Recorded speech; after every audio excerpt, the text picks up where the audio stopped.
My wife cheated, got pregnant by her trainer, and asked me to drive them to meet. So I exposed everything and watched their fake lives collapse together. I stood in the doorway of the hospital room, hands still trembling, my jaw locked so tight it hurt. There she was, Ashley, my wife of 6 godforsaken years, sitting up in that bed like the queen of betrayal, cradling a child that did not belong to me. Her skin glowed, hair styled perfectly, as if she were posing for a magazine shoot, not recovering from birth. But it was her smile, that satisfied, smug little curve on her lips, that nearly made me snap. She looked up at me, like nothing had happened, and after the birth she said in this soft, almost sweet tone, "Can you take me to see Matthew? I want to show him the baby he made." Every syllable she spoke was a bullet. The baby he made? I blinked. Not we, not you and I, not ours, no, his. I didn't say anything right away. I walked in slowly, calmly, too calmly. The nurse glanced at me with that congrats, dad expression on her face, and I wanted to laugh. I wanted to scream. I wanted to smash something against the wall. Instead, I reached for the birth certificate sitting neatly on the tray beside the bed, and with both eyes locked on hers, I tore it in half, then again and again. The pieces fluttered to the floor like ashes. "You crazy?" her father yelled, shooting up from the corner seat like a missile.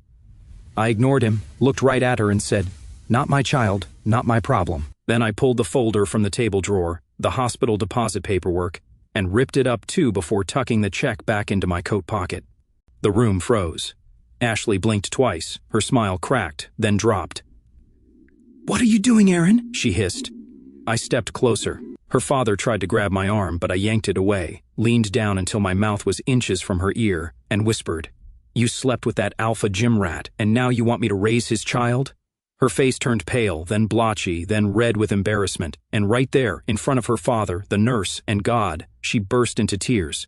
But I felt nothing. Not pity, not sadness, just clarity. Let me rewind. You want to know how we got here? How I ended up watching my wife give birth to another man's baby like a background actor in someone else's movie? It started 8 months ago. She began coming home late, really late, after midnight, sometimes close to 2 in the morning, always with some excuse. Book club ran long, Stacy was having a breakdown, the girls went out for mocktails. I gave her the benefit of the doubt. I was working overtime, building a future for us. I figured she needed time to breathe. Stupid me. She started wearing new makeup, lingerie I hadn't seen before, spritzing herself in that citrus vanilla perfume I hated, but now she wore it religiously. Her phone was clutched tighter than a poker chip at a casino, always flipped down, notifications off. Once I walked into the kitchen, and she jumped like she'd seen a ghost, clutched her phone and fumbled it into her back pocket like a teenager hiding DMs. I noticed it all, but I was in denial. Until that night I came home early from work. My boss canceled a late meeting. It was around 7:30. The lights were dimmed, the house quiet, too quiet. Then I heard her voice, soft, breathy, laughing in a way I hadn't heard in years. I followed the sound to the baby's room. That's right, the nursery. She was sitting on the rocking chair, phone to her ear, whispering, "Do you think she'll have your dimples? Your dimples, not ours." That was the first time something truly broke inside me. I didn't confront her then. I went back to the car, sat there for 90 minutes, let my hands bleed from gripping the steering wheel so hard. When I walked back in, like I'd just come from work, she smiled at me with lips that still remembered someone else's kiss. I should have left right then, but I didn't. I waited for the baby to arrive, waited to see if she'd own up to anything. She never did. Until today, in that hospital room, when she asked me to show for her and his baby like a damn Uber driver.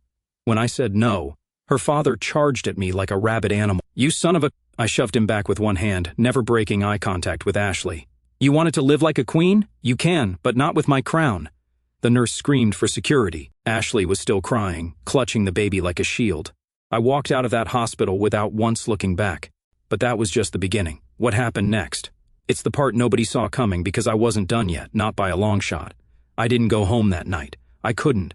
I drove for hours with no real direction. I stopped once at some 24-hour diner in Jersey, ordered coffee, but never touched it. My hands were still shaking, heart pounding like a war drum. Every second, the same image looped in my mind, Ashley's satisfied smirk as she held his child in her arms, asking me to drive her to her lover. The audacity, the fucking arrogance. At around 3 in the morning, I ended up at a cheap motel just off the highway.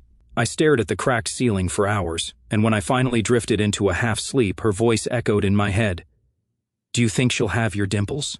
That one sentence poisoned every memory we ever made. Our wedding day, our honeymoon in Maui, even that dumb night we danced in the kitchen at 1 in the morning.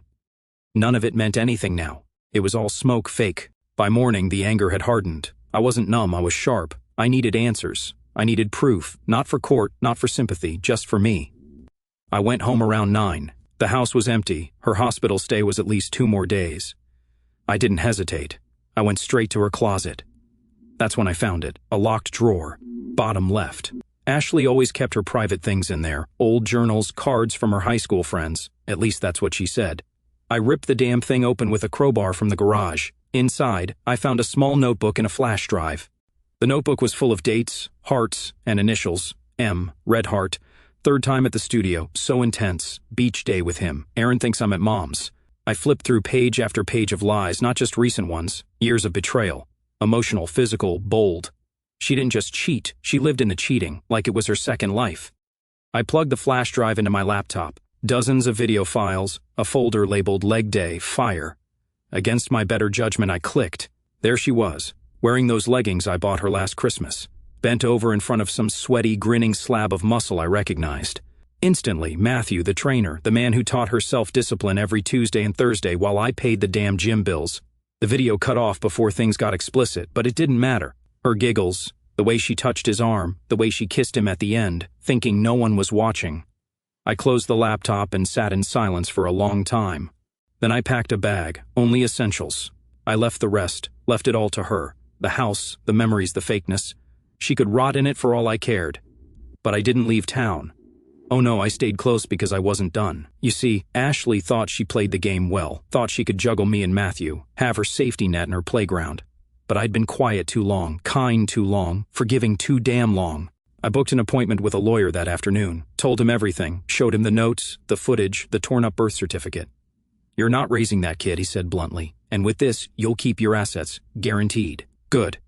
That was the first sliver of peace I'd had in weeks. But I wasn't looking for peace. I wanted truth, and Ashley was about to get more of it than she ever asked for. Because when she got discharged, I'd be waiting with divorce papers, custody waivers, and a smile colder than the hospital floors. She'd never see it coming, but Matthew would. I had plans for him too. The day she was discharged, I made sure I was there. Not inside the hospital. No, I waited outside in the car, just far enough to avoid the nurses, but close enough for her to see me the moment she stepped out in that soft pink robe with her baby in arms. His baby. I rolled down the window and waved. She looked stunned, like a ghost had crawled out of the past. Her dad was with her, holding the diaper bag and mumbling something under his breath. He saw me and cursed. Ashley looked down at the baby, then back at me. I stepped out, papers in hand. She walked toward me slowly, cautiously. "Aaron, what are you doing here?" she asked, forcing a smile, like I hadn't just torn her entire lie apart days ago. I didn't speak. I handed her the manila envelope. She took it hesitantly. "What is this?" "Your next chapter," I said. She opened it. Her eyes scanned the first page, then the second. Her fingers started to tremble. "This is... You're divorcing me." Her voice cracked. "Full release from everything. Assets, property, bank accounts, and a paternity waiver. I'm not paying a cent for that kid," I said, nodding toward the infant swaddled in blue. Ashley's face changed. First shock, then rage. "You can't just..." I stepped forward, voice low. "I can, and I did. I have everything, the notebook, the videos, the dates, the texts. You think I didn't know? You think I didn't feel it every time you lied to my face?" Her dad started moving closer, like he was about to say something. I held up a hand. "This is between me and her." Ashley's bottom lip quivered. "You're doing this now, right after I gave birth? Perfect timing." I said, "The mask is off. No more pretending." She scoffed. "What about what we had, Aaron? What about the years we spent together? You mean the years I paid for your gym membership so you could sneak off and play house with Matthew?" The color drained from her face. She knew I knew, and for the first time, she had nothing to say. But I wasn't done. I leaned in closer, ice burning. And here's the best part. I spoke to his wife. Her jaw dropped. "What?" "Yeah. Turns out Matthew's married, got 2 kids in Ohio, nice little suburban life. Until I sent her the videos, the texts, your little notebook entries." Ashley was frozen, mouth slightly open, like her brain couldn't compute the betrayal. "Don't worry," I added. "She's flying in next week, wants to meet the woman who wrecked her family." Her knees buckled slightly, and she gripped the stroller for support. "You're a monster," she hissed. "No, Ashley," I whispered. "I'm a mirror. You're just finally seeing yourself." Her dad stepped in, furious. "You'll pay for this." I looked at him, calm as ever. "I already did for 6 years. I'm done now." And with that, I turned, got into my car and drove away without a single glance back. But the story didn't end there. That night, I got a message from a number I didn't recognize. "You're the husband. We need to talk." He ruined my life too. It was Matthew's wife, and what she had to say would change everything. Her name was Claire, Matthew's wife. She messaged me again before I even replied. "I saw the videos. Thank you for sending them. He always said his late nights were training sessions." Guess they were. I stared at the message for a long time, unsure what to even say. There was something strange about talking to the other victim of this circus, like finding out the monster under your bed was haunting someone else too. I finally replied, "He got my wife pregnant. I found out in the hospital the day she gave birth." Her typing bubble popped up right away. "He told me they stopped seeing each other months ago. I guess that was a lie too. I don't know what I expected from her. Bitterness, rage, silence. Instead, she asked, 'Can I call you?' I hesitated, then typed, 'Give me 10 minutes. I grabbed a beer from the fridge and sat on the back porch. It was raining slightly, the kind of soft drizzle that should have been peaceful, but there was no peace in my chest, just that cold, tight knot that betrayal leaves behind. She called. Her voice was tired, warm, but sharp. "I'm sorry you're going through this," Claire said. "I wouldn't wish it on anyone." "You too," I said. "How long did you know?" Found a message pop up on his Apple Watch a few months back, saw the name Ash and a heart emoji. He said it was just a client being extra friendly. I wanted to believe him. Her voice cracked for a second, then steadied, but something in my gut didn't sit right. "Yeah," I muttered, "that gut feeling we ignore until it's too late." She paused. "You said your wife got pregnant. Due date lined up perfectly with their training sessions. And now she wants me to raise the child, like some kind of consolation prize." Claire exhaled sharply. God, these people. We were quiet for a moment, just sitting in our different worlds, both destroyed by the same man and the same woman. "You said you're coming into town next week?" I asked. I was, but now I think I want to come sooner. I need closure. I want to look Ashley in the face. I smiled bitterly. "You and me both." And right then the idea hit me. "What if we did it together?" I said slowly. "You, me, and them, one room, no more lies, no more games." She didn't answer right away. Then, "I'm in." 2 days later, Claire flew in. We met at a coffee shop downtown. I recognized her immediately. Tall, sharp cheekbones, eyes that looked like they'd seen way too much pain for someone in their 30s. We sat down across from each other, like two detectives comparing notes. "She begged me not to go public," Claire said, stirring her coffee. "Told me she loved him, that they had a connection, like I was some kind of obstacle to her fantasy." I clenched my jaw. Ashley said almost the same thing, that she felt alive with him, like our life together wasn't enough. Claire leaned in. "I want to see their faces when they realize it's over, not just for one of us, for both." I nodded. We made a plan. Ashley thought she was meeting me to talk things out at her favorite Italian spot. Matthew thought Claire had forgiven him and wanted to meet privately. But we rented out the back room. When they walked in together, smiling, hand in hand, they saw us sitting there, side by side. Claire didn't say a word, neither did I. We just watched their faces crack like glass under pressure. Matthew's arm dropped from around Ashley's waist. Ashley took a step back, like she'd seen a ghost. And finally, Claire stood. "So," she said, voice calm but shaking slightly, "who wants to explain first?" The silence that followed was deafening, and the storm hadn't even started yet. Ashley's face twisted into something I hadn't seen before. Something raw, panicked, and completely off script. She looked at me, then at Claire, then back at Matthew. "You told me she moved out," Ashley hissed at him, her voice low but venomous. Matthew opened his mouth but said nothing. His lips moved, his eyes wide, like a man who just realized the rope he'd been climbing was actually a noose. Claire didn't flinch. She stepped forward, dropping a manila envelope onto the table in front of them. "Bank records," she said flatly. "Hotel receipts, text message backups, security camera footage from our garage. You two are disgusting." Ashley glanced at the envelope like it might explode. "I didn't mean for it to happen like this," she said weakly. I laughed, loudly. The whole restaurant turned. "I didn't care." "You didn't mean for what? For me to walk into that hospital room and hear you ask to introduce your bastard child to your gym boy toy? For me to be the backup plan while you played house with a steroid junkie behind my back?" Matthew finally found his voice. "Look, man, I didn't know she was married at first." "Save it," I cut him off. "You've been to my house. You helped me carry that treadmill into the basement. I offered you a beer." Ashley stepped forward now, desperation in her voice. Aaron, please, I know I messed up, but we can work through this. I just had a baby. I'm hormonal. I wasn't thinking straight. Claire let out a dry, bitter chuckle. Oh no, sweetie, you were thinking very straight for 9 months. Ashley turned to her. You don't understand. He said he was going to leave you. He said he wanted to be with me. Matthew's eyes flared. What? No, I didn't. I told you I was working things out with Claire. The room fell silent again. This time, Ashley looked like she might collapse, and that's when I said it. That baby? Good luck putting Matthew's name on the certificate.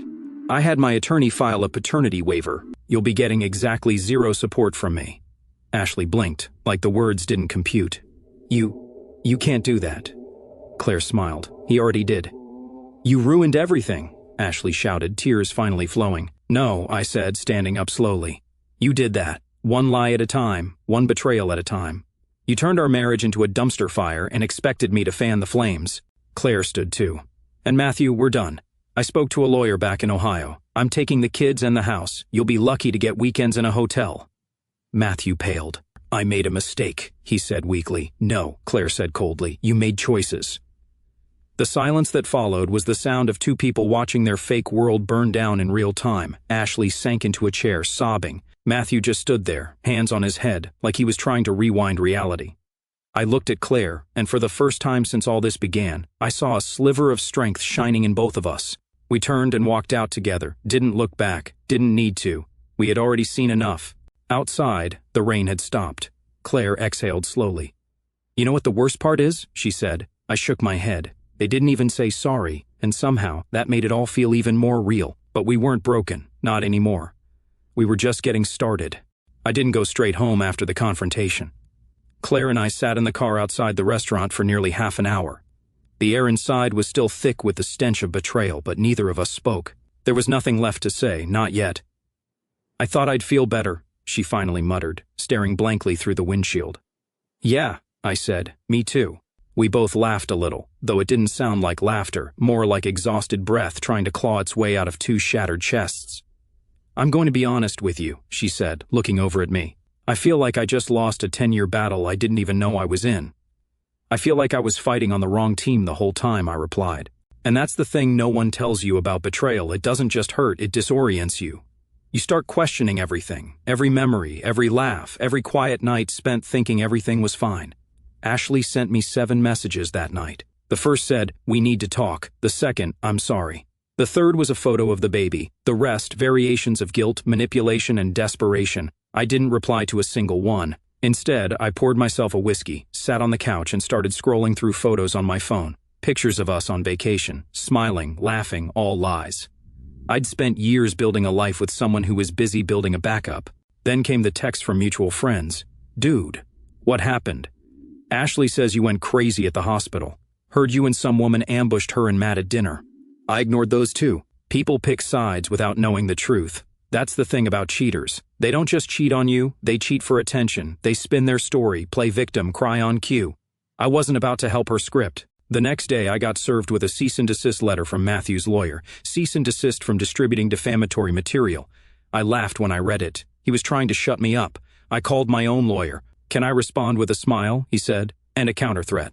We filed a claim of emotional damages, supplied evidence of defamation against me from Ashley's fake stories, and I gave permission for Claire to use every piece of evidence in her divorce. 2 days later, Matthew's lawyer backed off. Claire called to tell me, laughing for real this time. He's scared, she said, like really scared. He should be, because I wasn't the same man I was a week ago. I wasn't the naive, over-trusting fool who believed in talking it out or working through it. I'd seen the truth, lived it. I changed my number, blocked Ashley on every platform, froze the joint accounts, shut down every route she had to manipulate me. She didn't take it well. She showed up at my door in tears, holding the baby. Aaron, she begged, please, just give me 5 minutes. I stepped outside and closed the door behind me. I gave you 6 years, I said. You used every minute to lie. She looked exhausted, hollow, but not sorry, just scared. Scared to lose her lifestyle, scared to lose control. You don't understand. Matt left me. He says it's too much pressure. I blinked. You mean the man who made a baby with you doesn't want to raise it either? She said nothing. I leaned in closer. Sounds like karma came early this year. She wiped her face, looking around like someone might jump in to save her, but no one did. Not this time. You ruined my life, she whispered. No, I said, stepping back inside and locking the door. You just finally have to live in it. The silence after I closed that door was the loudest thing I'd ever heard. I stood there, forehead resting against the wood, listening to her soft sobs fade into the distance as she walked away. And as she did, a strange calm washed over me. Not peace, not quite, but a settling, like the dust had finally dropped after a demolition, and all I could see were the broken bricks. My life as I knew it was over, but for the first time, that didn't scare me. I spent the next week cleaning out the house, not just literally, though I did toss out every framed photo, every scented candle she left behind, every little note with hearts and lies scribbled across them, but emotionally too. I started pulling myself back together, piece by piece, like some shattered puzzle dumped on the floor. There were moments that hurt like hell. I'd find a pair of her earrings tangled in the carpet, or one of those prenatal books with her little sticky notes still inside. Can't wait for him to kick. And each time, it felt like a blade twisted in my ribs because I believed those notes. I thought she meant every word, but she didn't. Claire and I texted occasionally, nothing romantic, nothing weird, just two people rebuilding from the same fire. She sent me a message one morning that stuck with me. The worst part isn't losing them, it's realizing they never existed the way you thought they did. I stared at that for a long time because it was true. Ashley wasn't who I thought she was, and I wasn't who I'd been either. One night I was sitting on the back porch with a drink, watching the sunset bleed across the sky, when I got a message from someone I didn't expect. "Hey, it's Stacy. I just found out what happened. I'm so sorry." Stacy was Ashley's best friend, the one I always thought was a little too loyal, too blind. "She lied to everyone," Stacy added. "Told us you left her while she was pregnant, that you wanted a paternity test out of spite." "I feel sick," I replied. "She played all of us. You were just another piece on the board."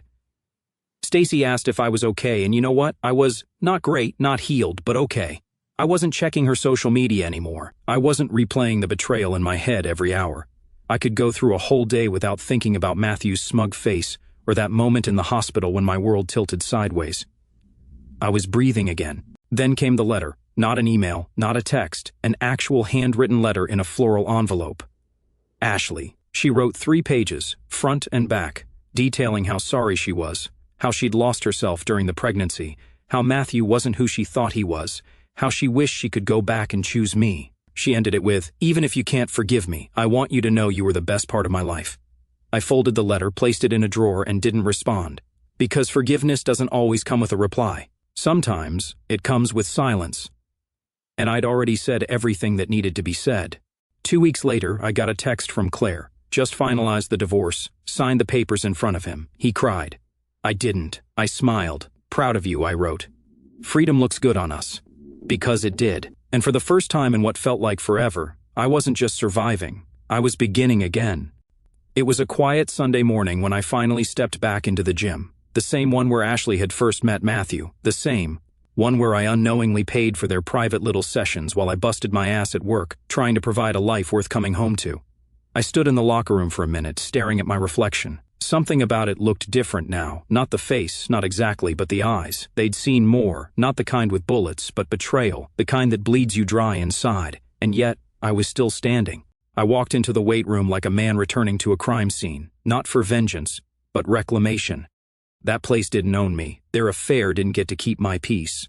I did. I wasn't there to run into anyone, but of course, fate has a twisted sense of humor.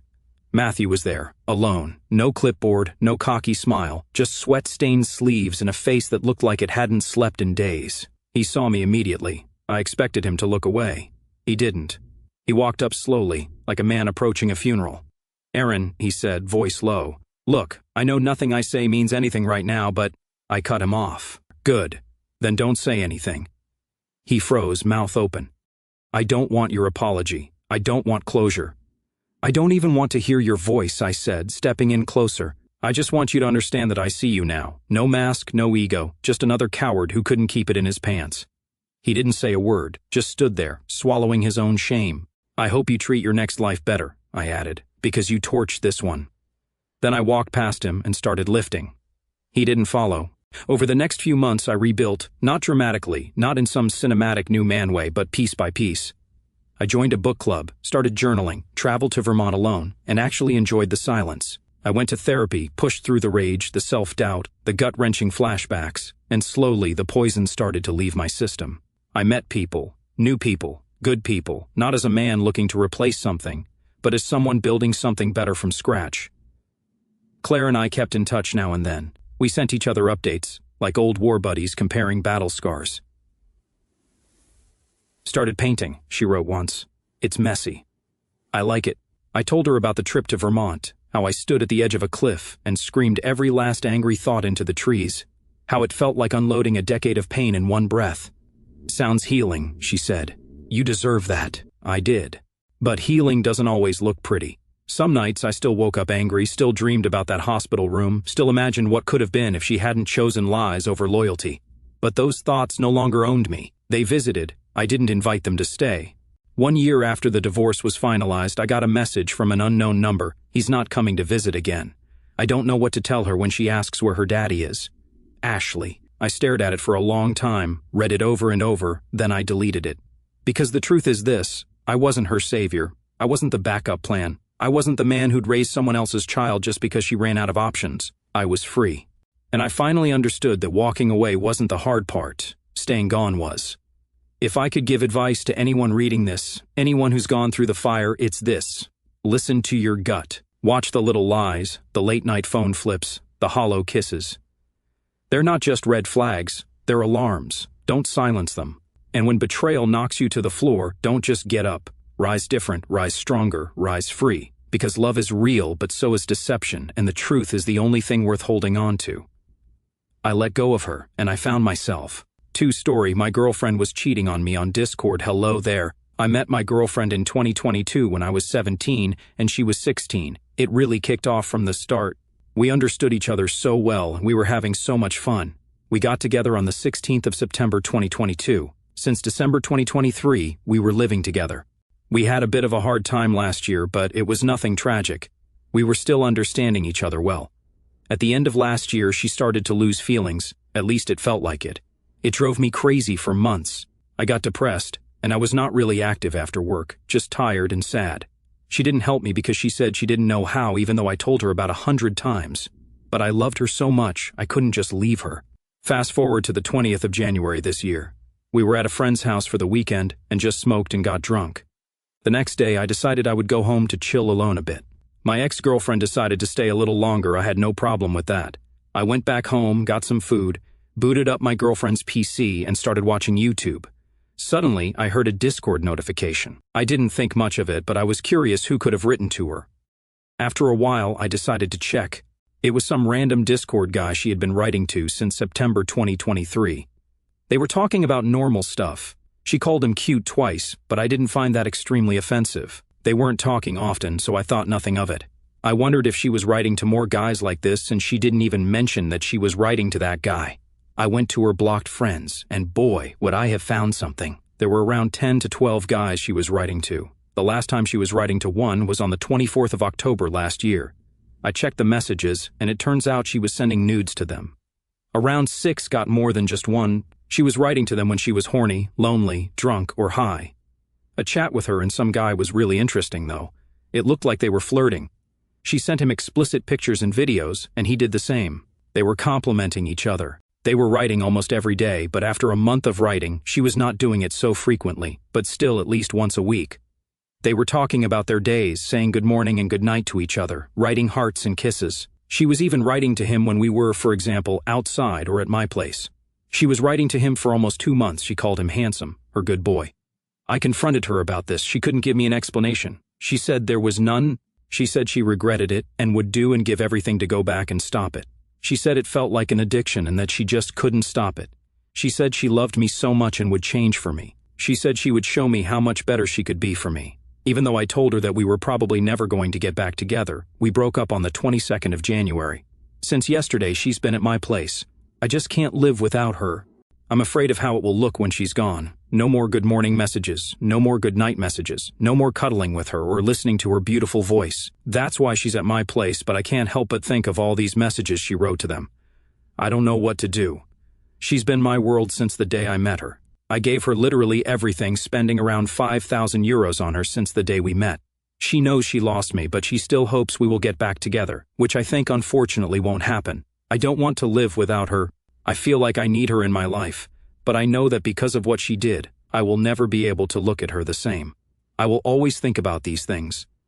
But the thing is, I still love her. I still find her pretty, still find her funny, still want to be with her, but I just can't. Can someone help me out and give me a piece of advice? I think I need some ideas to see what other people would do in the same situation. Thanks for joining us on this story. If you were moved by these stories, hit that subscribe button and ring the notification bell. Don't miss out on the upcoming emotional roller coaster of relationships. Your support means the world, and we can't wait to share more compelling tales with you. Until next time, remember, every relationship has a story worth telling. See you soon.